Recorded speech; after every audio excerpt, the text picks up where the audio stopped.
Good morning children's.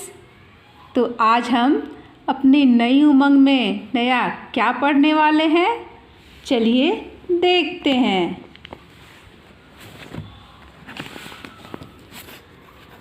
आज हमारा lesson है 28 और नाम है हाथी और दर्जी, the elephant and the tailor. ये एक स्टोरी हाथी और दर्जी की है। किसी जंगल में एक हाथी रहता था, एक फॉरेस्ट में एक एलिफेंट रहता था।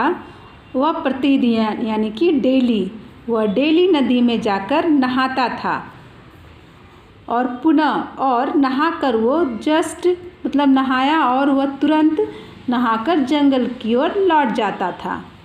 जंगल के समीप यानी कि नज़दीक ही जंगल के नियर में ही एक गांव था। गांव का नाम सोनपुर था और जो उस जंगल के नज़दीक ही एक गांव रहता था जिसका नाम सोनपुर था।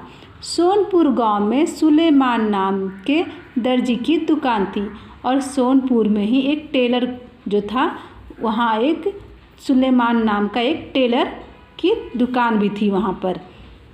जब हाथी जब नदी में नहाकर वापस जंगल जाता था तो सुलेमान दर्जी की दुकान पर रुक जाता था।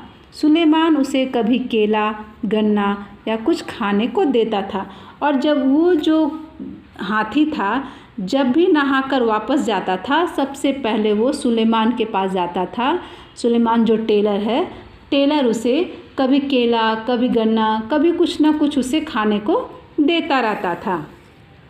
एक बार दर्जी किसी काम से शहर गया और किसी काम से एक दिन सुलेमान को शहर जाना पड़ा काम की वजह से।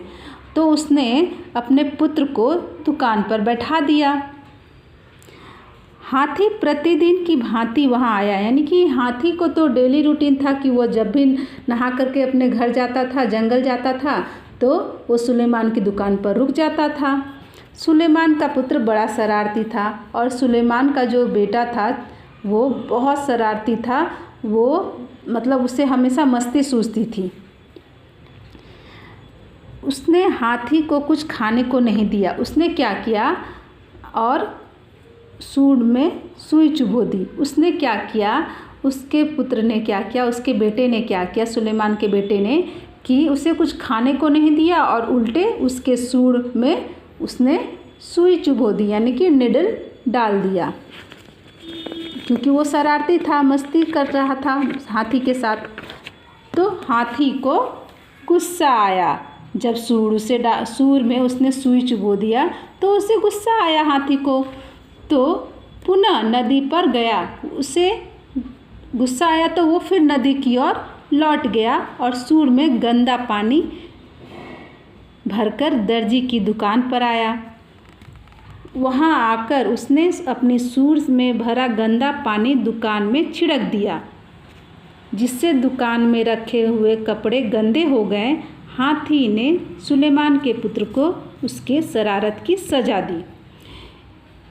जब सूर में सुलेमान के बेटे ने उसके सूर में सुई डाली तो हाथी को गुस्सा आया और हाथी फिर से नदी में गया और नदी में गंदा पानी अपने सूर में डाला और वापस दुकान आया और दुकान में आकर उसमें जितने भी कपड़े थे सबके ऊपर वो कीचड़ डाल दिया, क्योंकि उसे तो गुस्सा आया था हाथी को। तो इसमें गलती किसकी थी? गलती थी सुलेमान के बेटे की, क्योंकि वो उसे खाना ना देकर उसके सूंड में सुई चुभो दिया और हाथी को गुस्सा आया।